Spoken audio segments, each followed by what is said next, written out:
fundamentals of what is actually the foundation of government, the foundation of religion, all of that stuff. If you look at what WikiLeaks does, it gives you the ability to enlighten the public. It gives you the ability to become that person that shows off, what is happening and be that whistleblower. And Anonymous wants, sort of equal rights for everybody and sort of goes against people that don't allow that. So I think the Illuminati is sort of that same process of they just didn't like the current status of what was happening and they had a different ideology. I would say that they had the same ideology as a lot of other groups. So, I mean, you reference Anonymous and make that comparison. Yeah. And to me, the Illuminati is more like, at least the way that it kind of progressed in history, is that like so Anonymous has been acting now for however many years or whatever. Yeah. If you and I formed our own little group,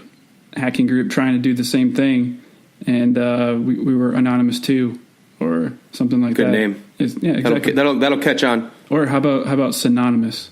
Synonymous. Yeah. Okay. So we got some work to do, but okay, you can make up the name. But either way, I feel like that's kind of a comparable situation to your analogy, because this is really at the tail end. There's already been kind of happening along these thought lines from a thought process perspective, and you just kind of jump on the bandwagon. Maybe, and that's fine. I mean, if they want to jump on the bandwagon, they want to jump on the bandwagon. These groups are all about who you recruit and how you execute, right? Can we agree on that? There can be 10 of the same groups, but if our hacking group recruits, this top level hacker, then we might be a little bit ahead of the game when it comes to synonymous versus anonymous. So I think, even though there probably was a lot of groups with the same ideals, including the Freemasons, I think depending on who Adam recruits and what sort of organizations they get their sort of, their foothold into, I think they become a much more powerful organization than those other ones. Okay. I mean, I think there's only so many iterations of groups that you can do.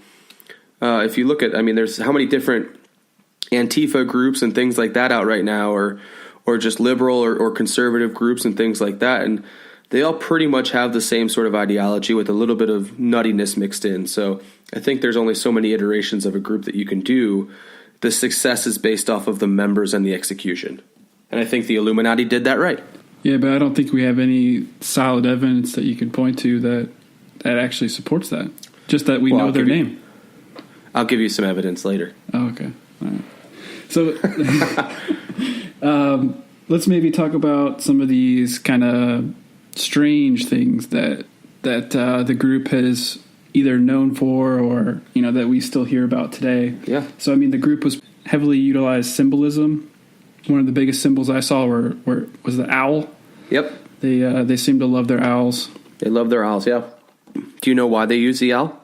I do not. Can't say I do. No. Yeah, I used to. That was sort of a loaded question. I was hoping you had the answer because I used to know, but I don't remember what it was. So whoever wants to look that up and post it on Twitter or Instagram. Yeah, let us know. Why did they use the owl? It's a great question. Who? So the group also adopted a lot of fake names. So that was a big thing to, I guess, protect their secrecy. Yeah. Lots of cool names. I saw Spartacus. Spartacus was Adam's name. Yeah, it's a pretty cool name. Adam. Yeah. Adam is cooler, but Yeah. Would your name be Pasta? I figured that's what you would offer it up. Yeah. That's what you've called me since high school, pretty much. Yeah. I can't take credit for it though. I'm sure others were calling you Pasta before me, and I just sort of adapted it. It came from Mr. Legando's class. Sixth grade. He gave like everyone nicknames, pretty much, but. Yeah, except me. And then in one of my journal posts in his class, I asked him to give me a nickname, like a fucked up loser.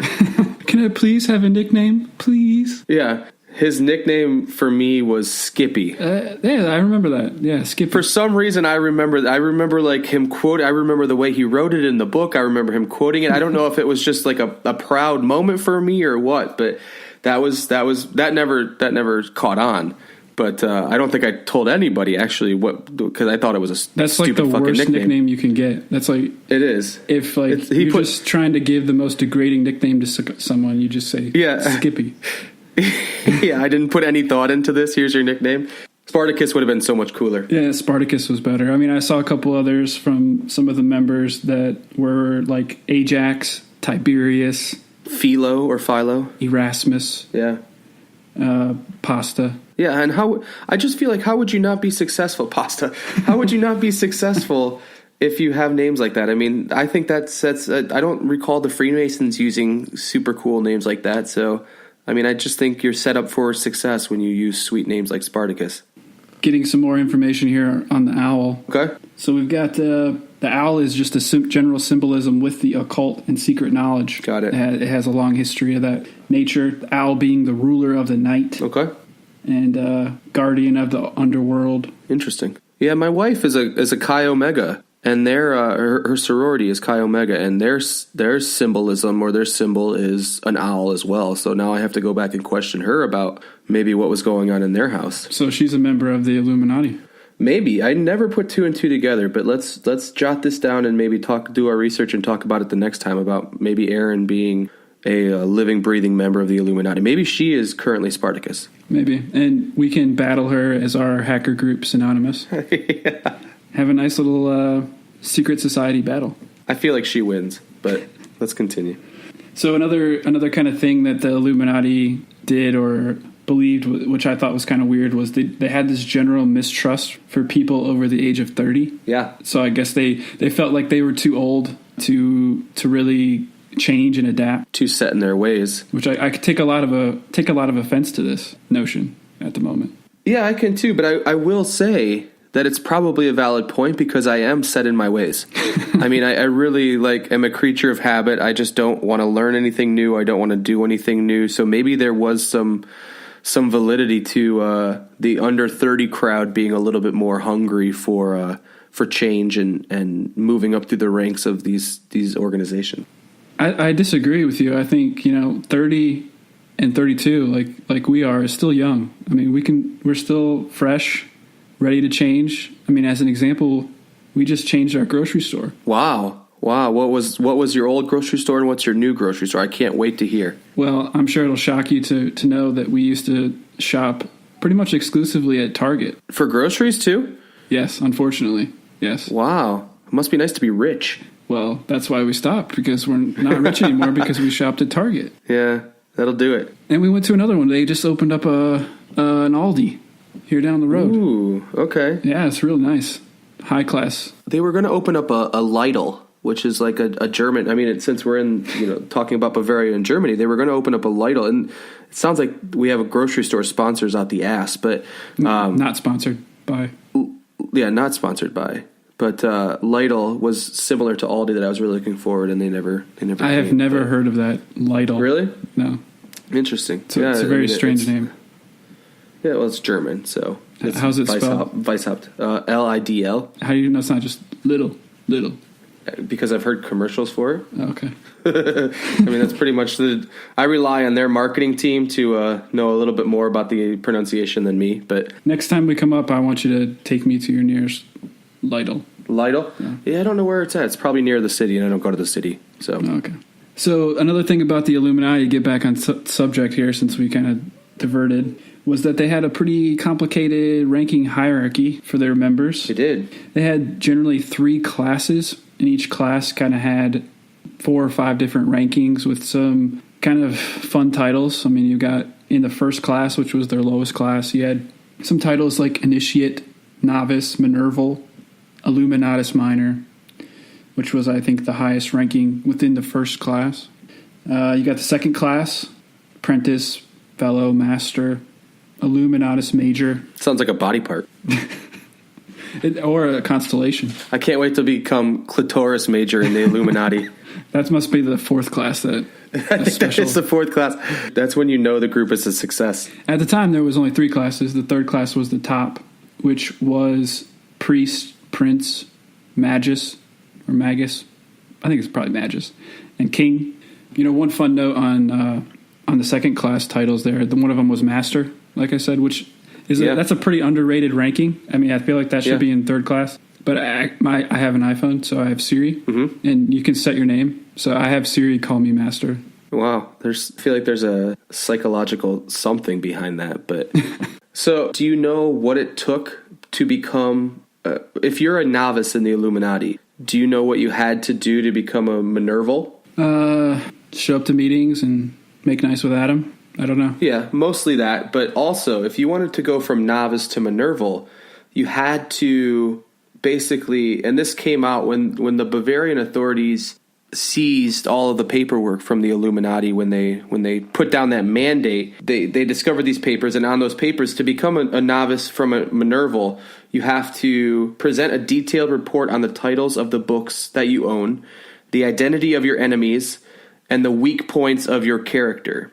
And then upon initiation of Minerval, you promise to sacrifice all personal interests to those of the society, which is a pretty big deal. It sounds like another college class. You got to give a book report. Yeah. You've got to give a nice little personal essay, and you've got to pay them a bunch of money. It just sounds like extended college. Yeah, and I wonder what they did with this information. If I had to identify my enemies, I don't know. What do you need that for? Are you going to kill him? You going to take him? Liam Neeson style? It's probably Adam just being paranoid and wanting to make sure that he's not anyone's enemy. Maybe. But I thought that was interesting that you actually, it didn't matter what you actually did. It did, I'm sure, but you had to do these things in order to still move up through the ranks. So on your application for the Illuminati, or your Illuminati resume, what's your number one book? What's your enemy, and what's your personal weakness? The enemies is a tough one to boil down to just one, because as you know, I am not a fan of a lot of people. I am not a fan of most people, and hence my city comment of just not going to the city. Well, who says your enemy has to be a person? Why couldn't your enemy be like snakes? My enemy is cities. I know you hate snakes. Because snakes by far. I mean, I am not an enemy of the snake. I just hate them. But I guess, that makes me an enemy. The title of books that I own, it's expansive. It's like a Jefferson collection in my office. But I'm just kidding. I have like 6 books, and most of them are just like cookbooks. But Ender's Game is definitely up there on my favorite books. And then the weak points of my character is definitely, I hate people. I mean, that's a big weak point, right? That's a character flaw. Depends who you ask. Yeah, maybe. Do you have any input into those 3 topics? What's on your bookshelf right now? Anything important? I don't know the last book that I bought. It was probably like Harry Potter. Yeah. Deathly Hallows, the last Harry Potter or something. Yeah. I think it'd be hard to turn over. Well, I guess I could give the titles of my books, but that would require me to sift through my Audible account. Yeah, I have plenty of ebooks, yeah. That's my preferred method for books nowadays, but I don't know what my biggest enemy would be. Yeah, maybe. I guess that's a good point, that it's maybe not a person, because that sort of lends more towards their thought process of being this bigger than current body, right? So maybe they're thinking much more mindful than I fucking hate this guy. They're probably not as petty as me. We kind of alluded to it at the beginning. There is a number of pretty crazy stuff out there about the Illuminati. Yeah. One of the crazy theories about them is that they are a group of lizard overlords. Yep. Do you believe that theory? I don't, but there's a guy named David Icke, I think is his name. He's in Britain. He is a former soccer player and sports broadcaster turned conspiracy theorist extraordinaire. The way he comes off to me is kind of like the British Alex Jones. But anyway, he believes that there are numerous world leaders, current and former, including Queen Elizabeth, George W. Bush, Henry Kissinger, Bill and Hillary Clinton, that are actually these lizards. Interesting. They are members of the Illuminati, and they are lizard overlords, and they feed off the human race, and they occasionally demand a human sacrifice. So do you think that David Icke or Alex Jones came up with that first? Which one of those douches do you think came up with that first, and then the other one sort of hawked it from the other? Couldn't tell you. We've done 3 podcasts now, and my conspiracy theories are not based off of I think lizard people are ruling the world. I think that's just I think Alex Jones. I can't say Alex Jones without going to Alex Jones.